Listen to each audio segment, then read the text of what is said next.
Hello and welcome to true aspirants. My name is Rishabh Arora और आज की क्लास में हम डिस्कस करेंगे करंट अफेयर्स 25 जून 2022 के। दोस्तों आज मैं आप लोगों से ये बात बताना चाहता हूँ कि जो भी हम करंट अफेयर्स हम डिस्कस करने वाले हैं वो सिर्फ द हिंदू के करंट अफेयर्स नहीं होंगे, बल्कि हमें जहाँ जहाँ के भी करंट अफेयर्स हमारे प्रीलिम्स और मेंस के लिए इम्पॉर्टेंट लगेंगे, हम उनके भी करंट अफेयर्स को जो है वो टाइम के साथ में डिस्कस करते रहेंगे, राइट। तो आज का जो हमारा पहला करंट अफेयर है वो है जुडिशियरी से रिलेटेड। अभी रिसेंटली सुप्रीम कोर्ट ने क्या बोला है यहाँ पर? सुप्रीम कोर्ट ने बोला है that they have never tried to make death penalty redundant. मतलब क्या है कि ऐसा नहीं होगा कि डेथ पेनल्टी हमारे लॉ सिस्टम से या पूरे ज्यूरिस्प्रूडेंस से जो है वो पूरी तरीके से डिलीट हो जाएगी।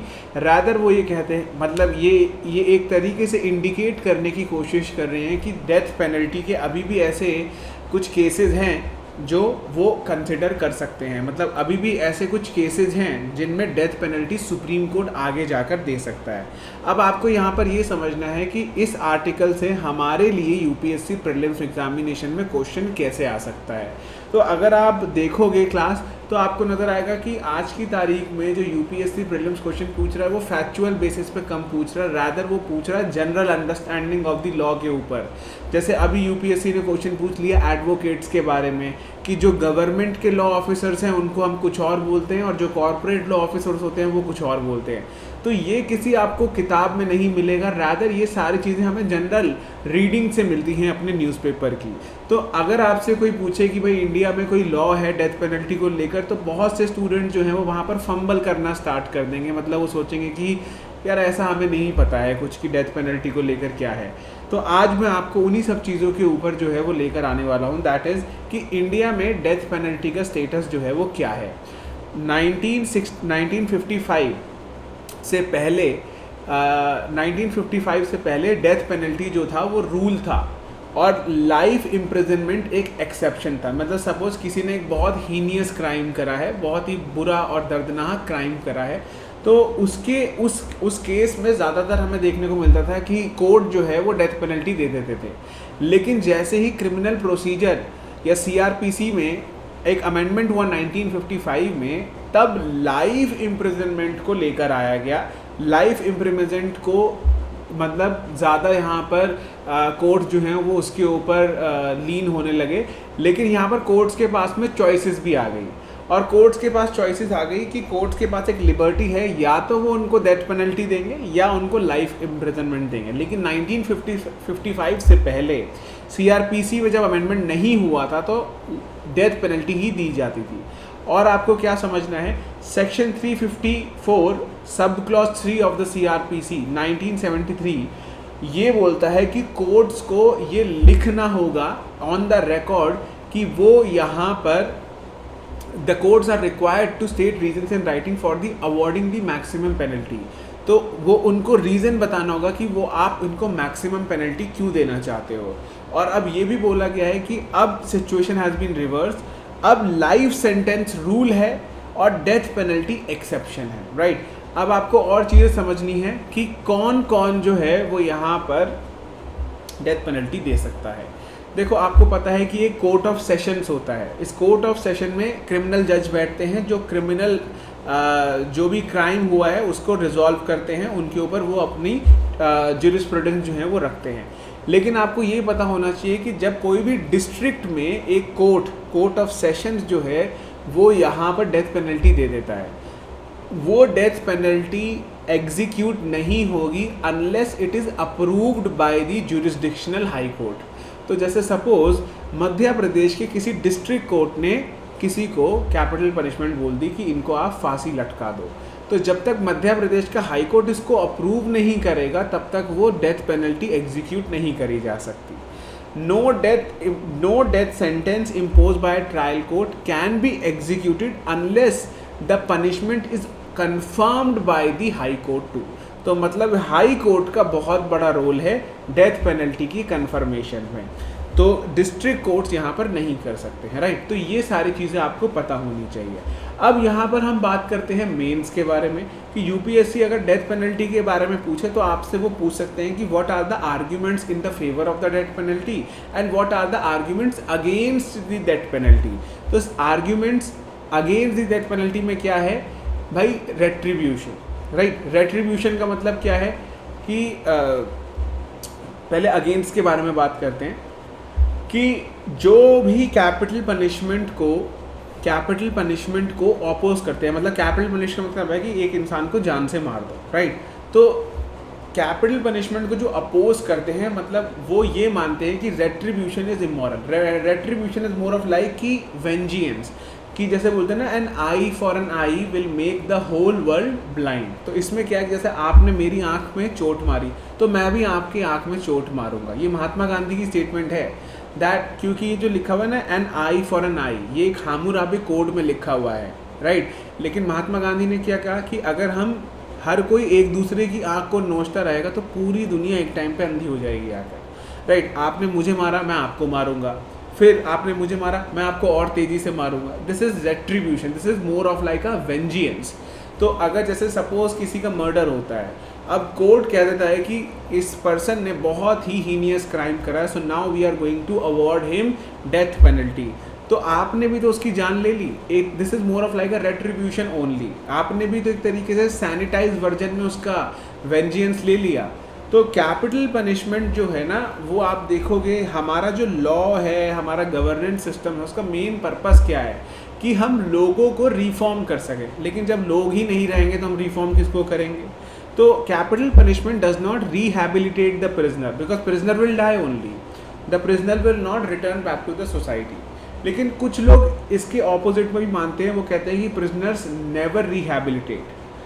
अभी हम बात करते हैं आर्ग्यूमेंट्स अगेंस्ट डेथ पेनल्टी के बारे में ही।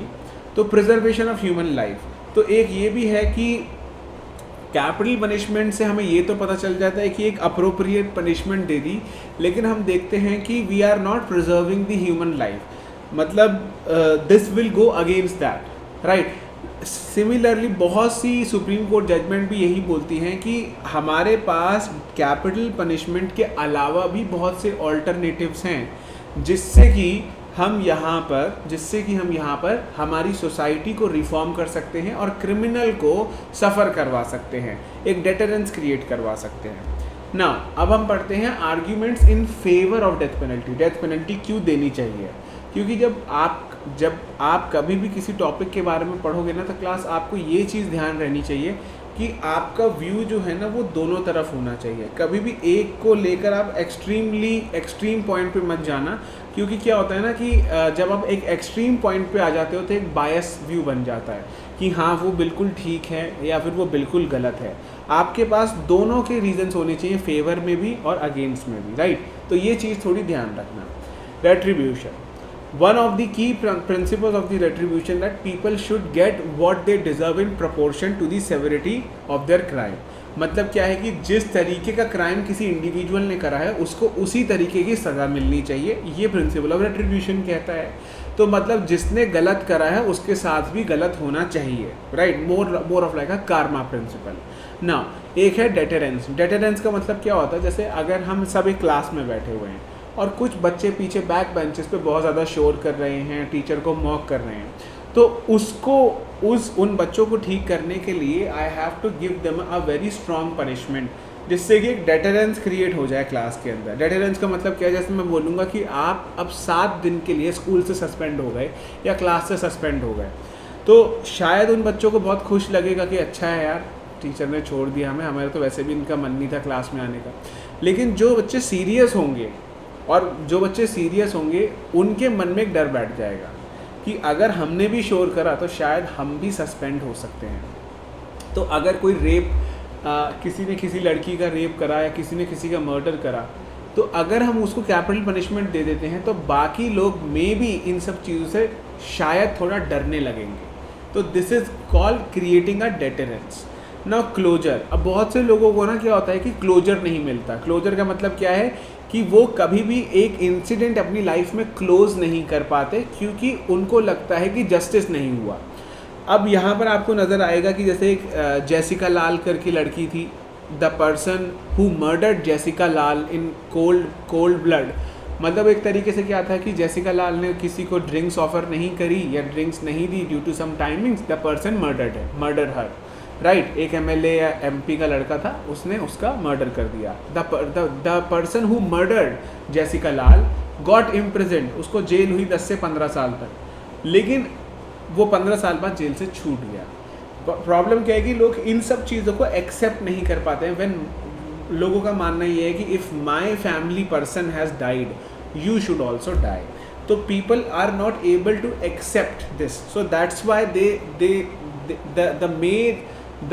देयर मेन रीज़न इज़ कि डेथ पेनल्टी दी जानी चाहिए, राइट। तो ये चीज़ें जो हैं वो आपको यहाँ पर पता होनी चाहिए। सुप्रीम कोर्ट की जजमेंट्स भी हैं यहाँ पर। Bachan Singh versus state of Punjab में सुप्रीम कोर्ट ने क्या बोला कि we have to find out the alternatives of the death penalty and it should not be awarded unless the life imprisonment जो है उसका ऑप्शन हमारे सामने हमेशा के लिए बंद हो गया है। मतलब ये पर्सन जो है वो लाइफ इम्प्रिजनमेंट से रिफॉर्म होकर नहीं आ सकता, the person will remain a criminal only. 2021 में Mofil Khan versus state of Jharkhand में सुप्रीम कोर्ट ने बोला कि it is the duty of the state, government की ड्यूटी है टू प्रोक्योर एविडेंस, एक ऐसा एविडेंस हमारे पास होना चाहिए कि ये जो प्रिजनर है या जो क्रिमिनल है, राइट, इसका कोई रिफॉर्मेशन नहीं हो सकता, इसका कोई रिहैबिलिटेशन नहीं हो सकता। मतलब ये क्रिमिनल है, ये क्रिमिनल ही रहेगा। तो सुप्रीम कोर्ट की ये कुछ जजमेंट भी जो हैं वो आपके लिए इम्पॉर्टेंट है, राइट। अब आगे चलते हैं नेक्स्ट आर्टिकल पे, that is Maharashtra political turmoil live. हमें नज़र आ रहा है कि जो एकनाथ शिंदे हैं वो बोल रहे हैं कि हमारी फैमिली में बहुत ज़्यादा सिक्योरिटी थ्रेट है। ये क्यों हो रहा है आप सब लोगों को पता है, कल हमने एंटी डिफेक्शन लॉ के बारे में बहुत ही अच्छी तरीके से पढ़ा था, तो आई होप आपको ये चीज़ें समझ आ गई होंगी।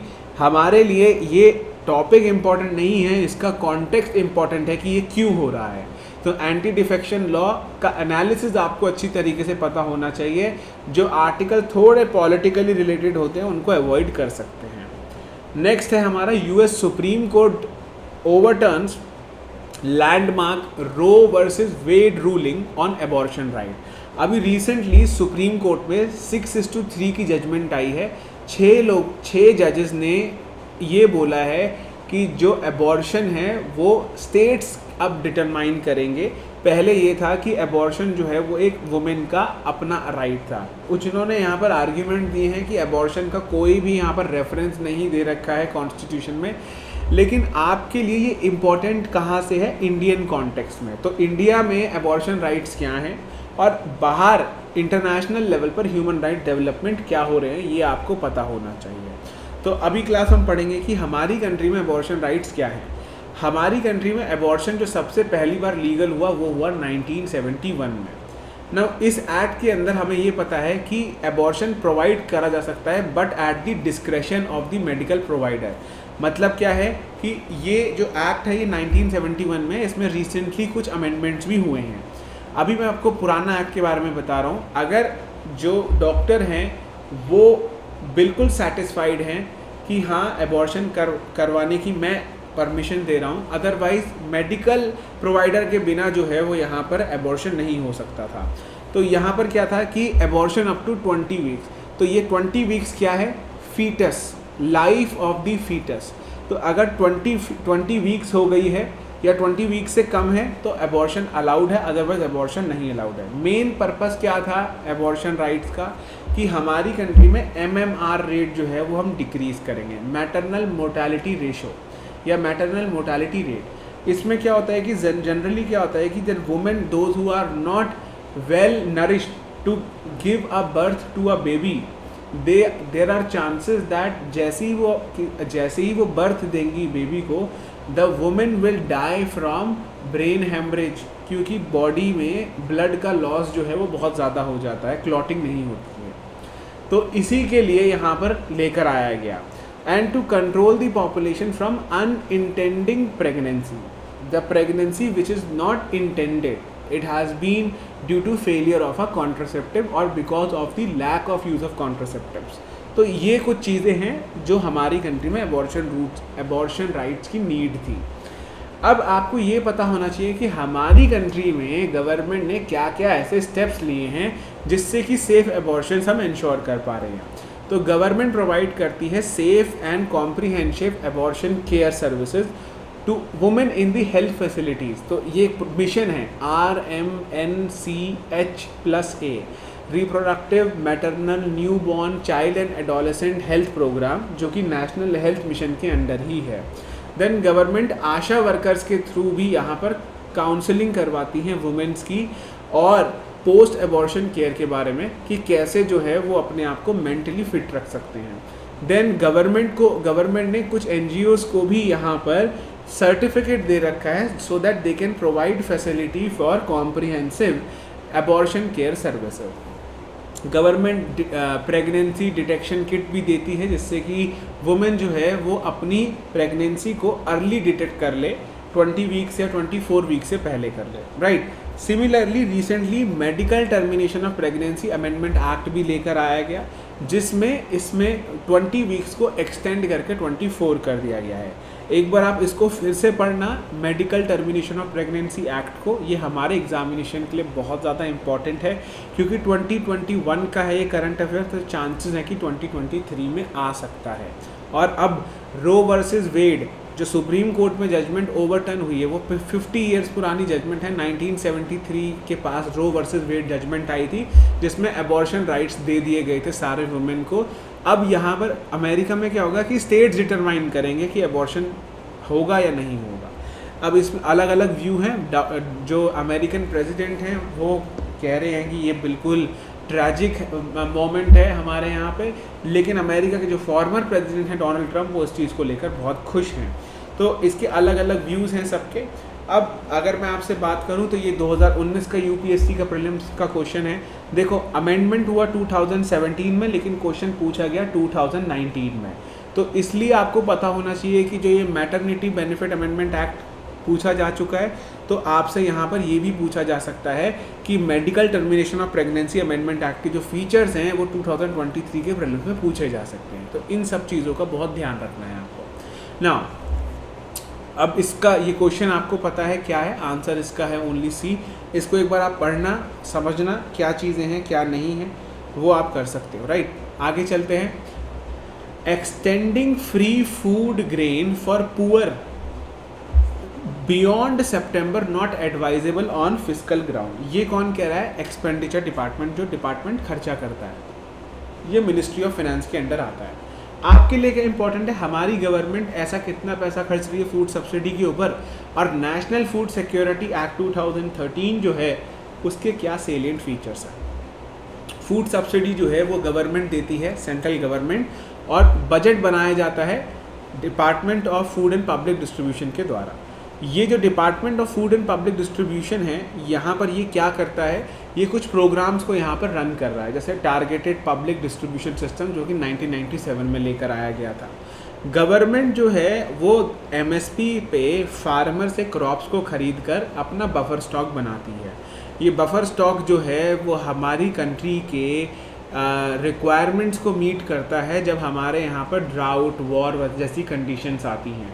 अब जो गवर्नमेंट MSP पे दाम खरीदती है और जिस दाम पर इसको बेचा जाता है उसको हम बोलते हैं फूड सब्सिडी, जो इसका डिफरेंस होता है।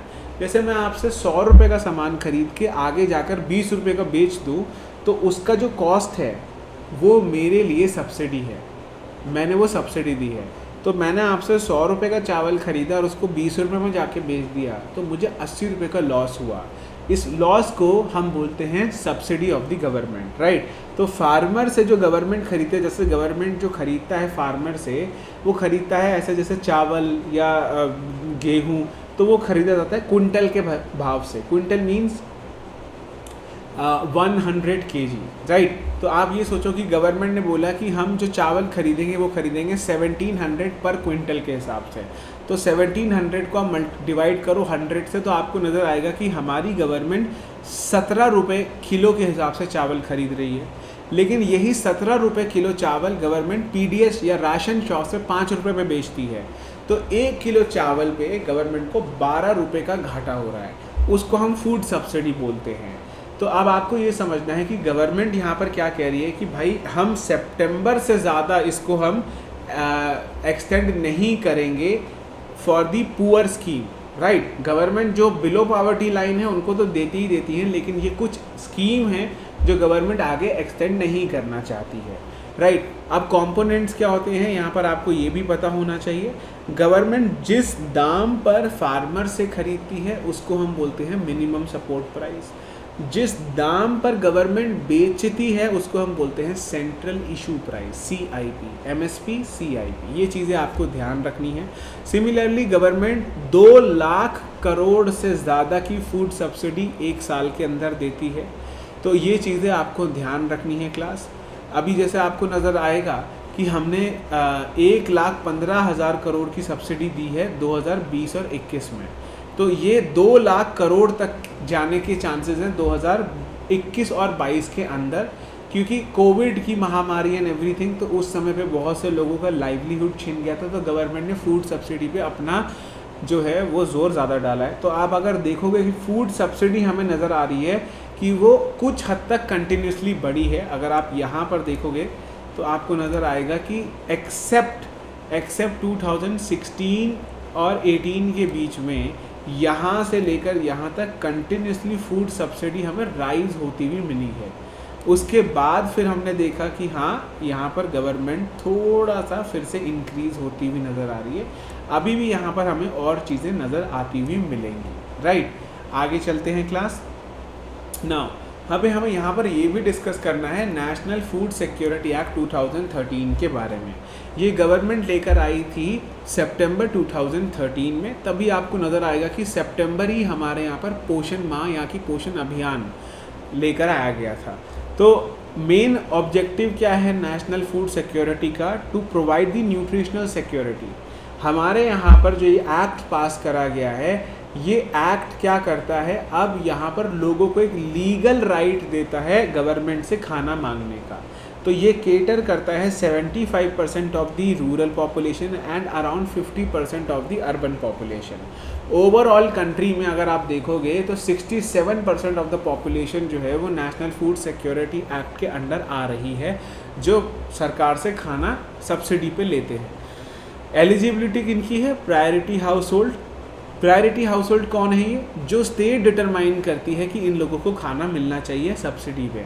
और house hold covered under existing Antyodaya अन्न योजना, ये 2003 में कैटेगरी बनाई गई थी।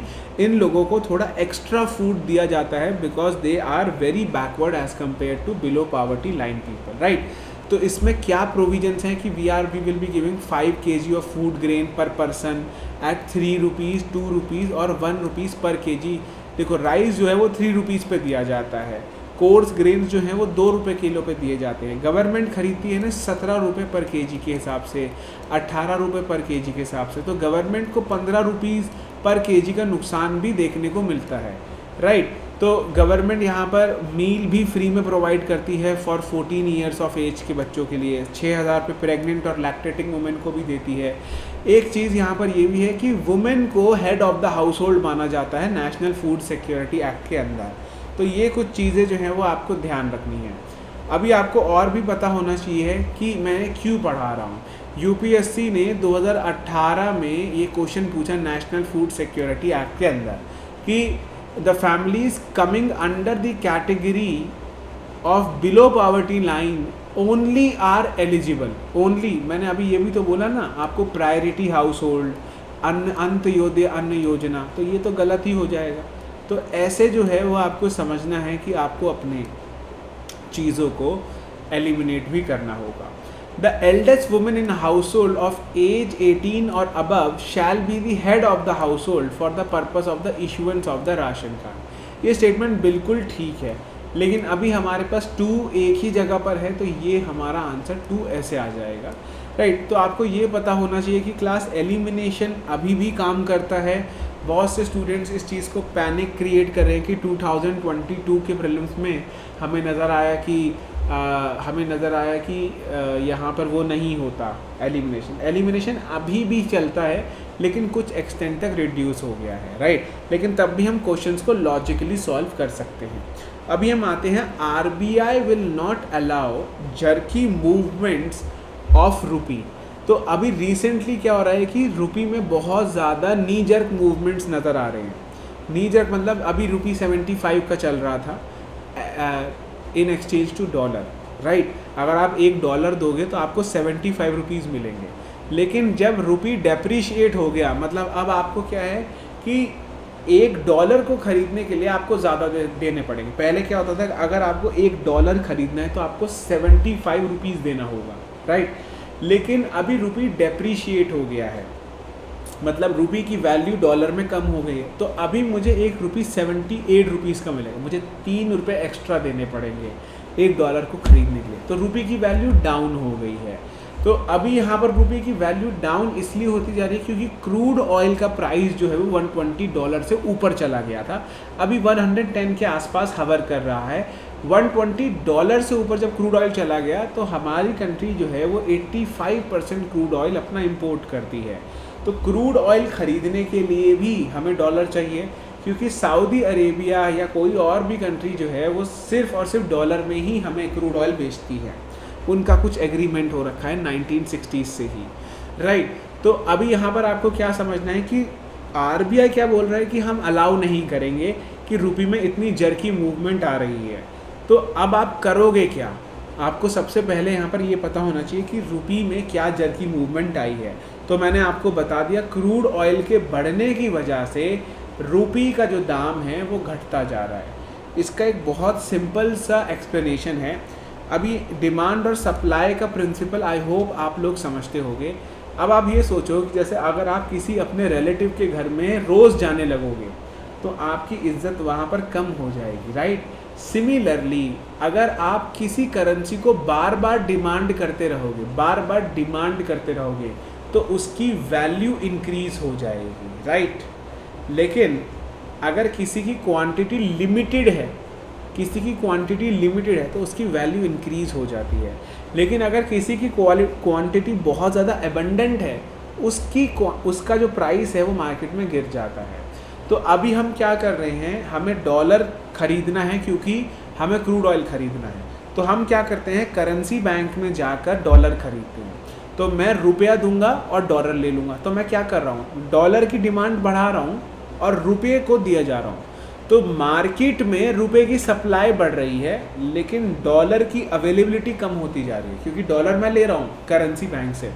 तो करेंसी बैंक में आपको नज़र आएगा कि करेंसी बैंक में डॉलर का जो क्वांटिटी है वो कम हो गया और रुपये का जो क्वांटिटी है वो बढ़ गया। और principle of demand and supply क्या कहता है कि जिसकी डिमांड ज़्यादा हो उसका प्राइस बढ़ जाता है, जिसकी सप्लाई ज़्यादा हो और डिमांड कम हो उसका प्राइस घट जाता है, राइट। अभी आपको कोई बोलने लगे कि ये जीन्स ले लो 20 रुपये की, ऐसी हज़ारों पड़ी है, आप नहीं लोगे। आप लोगे एक ऐसी जीन्स जो महंगी भी होगी और जिसकी क्वांटिटी भी कम होगी, अरे यूनिक थोड़ी, तो उनका दाम महंगा होता है। तो अभी क्या हो रहा है कि रुपए की सप्लाई मार्केट में बढ़ती जा रही है लेकिन रुपए का काम नहीं है किसी को। जब किसी को काम नहीं है रुपए का तो यहाँ पर क्या होगा, तो रुपये की वैल्यू घटती चली जाएगी, जिसे हम बोलते हैं डेप्रीसिएशन। ये मार्केट डिटरमाइंड है, मार्केट फोर्सेस कर रही है। लेकिन अगर मैं खुद ही अपने रुपए की वैल्यू घटा दूं तो उसको मैं बोलूँगा डीवैल्यूएशन। चाइना इस चीज़ को अक्सर करती है। अभी यहाँ पर आपको पता होना चाहिए कि रुपी क्यों गिर रहा है, हमने बता दिया। रुपी ऑल टाइम लो पर है, ये मैंने आपको बता दिया। रुपी का ऑल टाइम लो है अराउंड 78.30 पैसा, मतलब $1 आपको इतने का ही मिलेगा, राइट। पहले आपको ये पता होना चाहिए था कि 2018 में आपको पता होना चाहिए कि $1 जो है वो सिर्फ़ और सिर्फ 60 रुपीज़ का था। तो ये आपको नज़र आएगा कि रुपी बहुत ज़्यादा डेप्रिशिएट हुआ है। अब आपको ये पता होना चाहिए कि आरबीआई जो है वो आपको यहाँ पर पता होना चाहिए कि आरबीआई इसको फाइट कैसे करता है। तो अभी आरबीआई रुपी की डिमांड बढ़ाएगा मार्केट के अंदर। आरबीआई करेंसी बैंक के पास जाएगा और बोलेगा कि मुझे रुपी चाहिए 400 मिलियन डॉलर में। तो वो 400 मिलियन डॉलर को बैंक को देगा, करेंसी बैंक को, और बोलेगा कि मुझे इसका रुपी दे दो। तो अब आरबीआई क्या कर रहा है, डॉलर की सप्लाई मार्केट में बढ़ा रहा है सप्लाई और रुपी की डिमांड भी बढ़ा रहा है। तो अब क्या हो रहा है कि करेंसी बैंक के पास रुपी जो है वो कम हो रहा है और डॉलर बढ़ रहा है। रुपी की डिमांड बढ़ रही है और सप्लाई कम हो रही है, तो रुपी एप्रिशिएट होना चालू हो जाएगा। तो अक्सर जो है वो हमें देखने को मिलता है आरबीआई ऐसे इंटरवेन करता है, राइट। आगे चलते हैं class, appreciation, depreciation and one more thing which I would like to say, जैसे कुछ लोगों को लगता है कि हमें ये पीपीटी वगैरह चाहिए, तो ये टेलीग्राम ग्रुप है, इसको आप ज्वाइन कर सकते हो। यहाँ पर you will be able to find the PPT, जो भी पीपीटीज मैं जिससे आपको पढ़ा रहा हूँ, इस टेलीग्राम को आप ज्वाइन कर सकते हो ट्रू एस्पिरेंट्स के नाम से। इसको आप ज्वाइन करोगे तो आपको सारे सेशंस की जो पीपीटीज हैं वो आपको मिल जाएंगे, राइट ना। आगे चलते हैं, हमारा अगला टॉपिक है यहाँ पर क्लास, दैट इज़, अच्छा अगला टॉपिक आज है ही नहीं, आज ही यहाँ पर हमारा सेशन ख़त्म हो गया। लेकिन आपको मैं ये बताना चाहूँगा कि यूपीएससी प्रीवियस ईयर क्वेश्चंस में यहाँ पर कैसे पूछता है। Now which one of the following is the most likely measure the RBI और the government takes to not the most likely measure takes to stop the slide of the Indian rupee। तो Indian rupee जब slide हो रहा है, depreciate हो रहा है, तो ऐसा कौन सा स्टेप है जो हमारी आरबीआई गवर्नमेंट है वो नहीं लेगी, राइट। तो curbing import of non essential good and promoting export. इसका मतलब क्या है, जैसे कुछ लग्जरी गुड्स होते हैं, आईफोन वगैरह, आईफोन हमें डॉलर में ख़रीदना पड़ता है, आप इंडियन मार्केट में खरीदोगे वो रुपीज़ में ही खरीदोगे, लेकिन आईफोन इंपोर्ट करा जाता है चाइना से या अमेरिका से। तो जब इंपोर्ट करा जाता है तो उनको डॉलर दिया जाता है, तो हमारी कंट्री से डॉलर का आउटफ्लो हो रहा है, राइट। तो आपको ये पता होना चाहिए कि जब आउटफ्लो होगा तो रुपी डेप्रीशिएट होगा।